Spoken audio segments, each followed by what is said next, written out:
Hello বন্ধুরা, good morning. আরও একটি নতুন সকালে তোমাদের সবাইকে ওয়েলকাম। আর আমি চলে এসেছি আরও একটি নতুন ব্লগ নিয়ে। তো আজকে শীতের সকালটা দেখো পুরো কুয়াশাচ্ছন্ন, চারিদিকে পুরো অন্ধকার হয়ে আছে।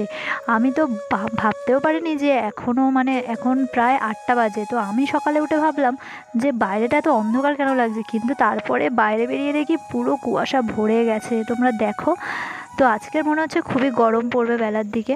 আর দেখো আমাদের গাছে গাছে সব হচ্ছে গাঁদা ফুল ফুটেছে। আর এই দিকটা দেখো, এটা হচ্ছে আমাদের বাড়ির পিছন দিকটা। ওই রাস্তাটা পর্যন্ত ক্লিয়ারলি দেখা যাচ্ছে না কুয়াশার জন্য।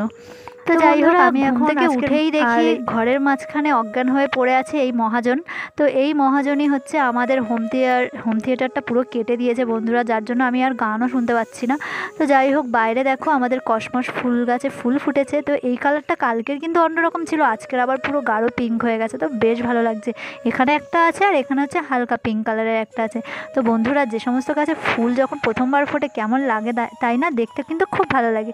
আর এইদিকে দেখো সব চুটকি গাঁদা ভরে গেছে। তো এখান থেকেও আমি কিছুটা ফুল তুলে নেব, কারণ আজকে তো মা ফুল তোলেনি, সেই জন্য আমি ফুল তোলার জন্য বেরিয়ে এসেছি। আর আমি হাতে একটা ফুলের ডালি নিয়েছি, নিয়ে এখন আমাদের এখান থেকে কটা চুটকি গাঁদা তুলে নিচ্ছি। আর এইটা হচ্ছে আমাদের নীলকণ্ঠ ফুল গাছ, এখানে প্রচুর পরিমাণে ফুল ফোটে। তো এখান থেকেও আমি কয়েকটা নীলকণ্ঠ ফুল তুলে নিচ্ছি। আর ওই দিকটা থেকে পাশে আমাদের যে কাকিমাদের বাড়ি আছে সেখান থেকে আমি একটু জবা ফুল তুলে নেবো, তারপরে হয়ে যাবে আমার পুজোর ফুল তোলা কমপ্লিট। তো বন্ধুরা, তোমরা সঙ্গে থাকো। এই যে দেখো আমার এতটা মতো ফুল হয়েছে, তো এই ফুলটা দিয়ে ভগবানের পুজো করা হয়ে যাবে আমার। তো এখন আমি ফুলটা নিয়ে ঠাকুরের ওখানে রেখে দিচ্ছি। আর তারপরে এবারে চলে যাচ্ছি অন্য কাজে। তো দেখো বাগান থেকে আজকে তুলে নিচ্ছি পালং শাক। তো আমাদের বাগানে তো পালং শাক অনেকই হয়েছে, তোমরা আগের ভিডিওতে দেখেছো। তো আজকেরও একটু পালং শাক তুলবো। তো আজকে পালং শাক আর কচু আলু দিয়ে একটা রেসিপি বানাবো। তো আমাদের পাশেই হচ্ছে একটা পুকুর আছে, সেই পুকুরটা জল ছেঁচা হয়েছিল, সেখান থেকে যাদের পুকুর আর কি, তারা কয়েকটা মাছ আমাদেরকে দিয়েছিল। তো সেই মাছটা আমাদের ভাঁড়ের মধ্যেই জাগানো রয়েছে। তো সেই মাছটা দিয়েই আজকে একটা তরকারি বানাবো। তার জন্য আমি এখন তুলে নিচ্ছি পালং শাক। তো এখান থেকে আমি বেশ কিছু বন্ধুরা, এই যে দেখো ভাঁড় থেকে মাছগুলো বের করে আমি হচ্ছে কেটে পরিষ্কার করে নিয়েছি। তো এখানে কী কী মাছ আছে আমি একটু বলে দিচ্ছি, তোমরা দেখে নিশ্চয়ই বুঝতেই পারছো, তাও আমি বলে দিচ্ছি। এখানে কি খোলসে টাইপের, খোলসে মাছ না কি মাছ বলে ওটা আমি ঠিক জানি না। আর আছে কই মাছ, আর আছে ল্যাটা মাছ, ছোটো ছোটো ল্যাটা মাছ রয়েছে, আর কই মাছ আর খোলসে মাছ। তো এই মাছগুলো আমি পরিষ্কার করে কেটে ধুয়ে নিয়েছি, এবার এগুলোকে রান্না করার জন্য নিয়ে চলে যাচ্ছি।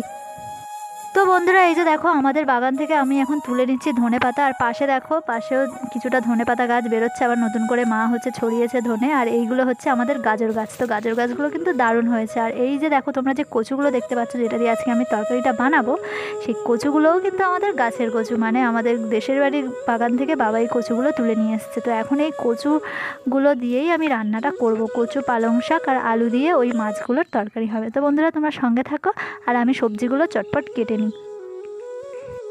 তো এই যে দেখো বন্ধুরা, আমার সবজি কাটা কমপ্লিট হয়ে গেছে। কচু, আলু, একটু টমেটো কেটে নিয়েছি, পেঁয়াজ কেটে নিয়েছি, আর ধনেপাতা কেটে নিয়েছি, আর এদিকে একটু আদা আর রসুন ছাড়িয়ে আমি রেখে দিয়েছি। আর এই যে পালং শাকগুলো 2 পিস করে কুচি করে রেখে দিয়েছি। আর যে লঙ্কাগুলো তোমরা দেখছো সেটাও কিন্তু আমাদের গাছেরই লঙ্কা। তো আজকে পুরোপুরি বাগানের সবজি দিয়েই রান্নাটা হবে। তো চলো আর বেশি দেরি না করে এবারে আমি চলে যাচ্ছি উনানের সামনে। বন্ধুরা দেখো, এই যে মাছটা এবার আমি একটু হলুদ আর লবণ আর একটু লঙ্কার গুঁড়ো দিয়ে ভালো করে মিক্সড করে নিচ্ছি। এটাকে এবারে তেলের মধ্যে ভেজে নেব। তো বন্ধুরা, তোমরা দেখতে থাকো আর সঙ্গে থাকো।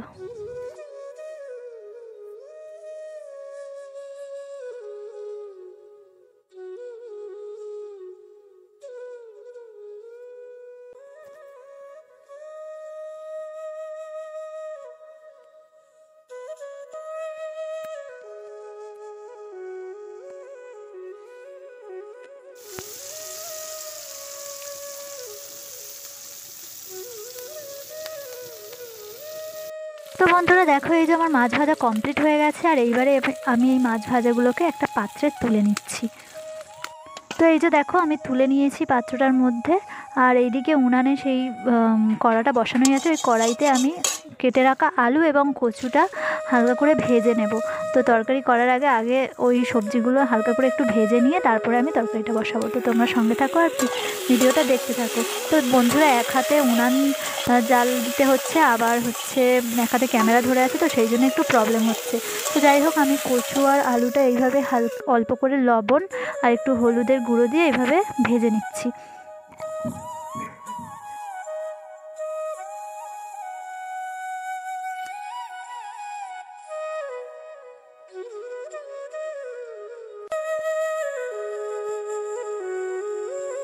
বন্ধুরা তারপরে ভেজে রাখা আলু আর কচুটা আমি তুলে নিয়েছি একটা পাত্রে, আর তারপরে ওই তেলের মধ্যে দিয়ে দিয়েছি 5 ফোড়ন আর কুচানো পেঁয়াজ আর লঙ্কা, আর তার মধ্যে এইভাবে দিয়ে ভালো করে একটু নাড়িয়ে নিয়ে তার মধ্যে দিয়ে দিচ্ছি আদা রসুন পেস্ট করাটা, তারপরে একটু টমেটো দিয়ে দিলাম, দিয়ে ভালো করে মিক্সড করে নিচ্ছি।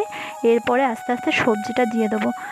আর দেখো এই যে আলু আর কচুটা দিয়ে দিয়েছি, এবার এইটাকে ভালো করে নাড়িয়ে নিচ্ছি। এরপরে একে একে হলুদের গুঁড়ো, লঙ্কার গুঁড়ো আর লবণ দিয়ে আমি ভালো করে এটাকে মিক্সড করে নিচ্ছি। তো মোটামুটি বেশ কিছুক্ষণ ভাজাভাজি করার পরেই আমি এর মধ্যে দিয়ে দেব কেটে রাখা পালং শাকগুলো। যেহেতু পালং শাক তো এক্ষুনি একদম নরম হয়ে যাবে, মানে পুরো শুকিয়ে যাবে আর কি, সেই জন্য পালং শাকটা শেষে দিচ্ছি। তো এইভাবে দেখো এবার নাড়িয়ে নিচ্ছি ভালো করে। আরে বেশি তো বন্ধুরা পালং শাকটা দেওয়ার পরে আমি বেশি ভাজাভাজি করব না, এবারে আস্তে আস্তে এর মধ্যে জল ঢেলে দেবো। তো আমার মোটামুটি ভাজাভাজি কমপ্লিট হয়ে গেছে। এরপরে এটা জল ঢেলে দিলাম, দিয়ে ভালো করে চারিদিক থেকে করে নিয়ে আমি এটাকে ঢেকে দিলাম। তো দেখো বন্ধুরা আমার তরকারিটা প্রায় হয়ে এসছে। আলু আর কচুগুলো একটুখানি কেটে দিয়ে দেখছি আমি, এগুলো সিদ্ধ হয়ে গেছে। তো এরপরেই আমি ভেজে রাখা মাছগুলো এর মধ্যে দিয়ে দিচ্ছি। তো মাছগুলো দিয়ে এরপরে এর মধ্যে দিয়ে দিচ্ছি একটু জিরের গুঁড়ো। তো দেখো এইভাবে নাড়িয়ে নিচ্ছি ভালো করে, আর এরপরেই এর মধ্যে দিয়ে দেবো জিরের গুঁড়ো। তো তারপরে সবার শেষে এর মধ্যে দিয়ে দিচ্ছি কেটে রাখা ধনে পাতাগুলো। তো আমার তরকারি প্রায় কমপ্লিট। আর এই যে দেখো ধনে পাতাটা ছড়িয়ে দিলাম, আর তারপরে তরকারিটাকে আর বেশি আমি ফোটাবো না, কারণ একটু এইরকম রসালো টাইপের থাকবে, তাই এবার একটু নামিয়ে নিচ্ছি। তো দেখো বন্ধুরা হয়ে গেল আমার কই মাছ দিয়ে কচু আর আলু পালং শাকের তরকারি। তো বন্ধুরা তোমাদের ভিডিওটা কেমন লাগলো তো তোমরা জানিও। আর সত্যি কথা বলতে কচু দিয়ে কই মাছ খেতে কিন্তু দারুণ লাগে। তো সেই জন্য দেখো আমিও তাই আজকে ট্রাই করলাম তরকারিটা।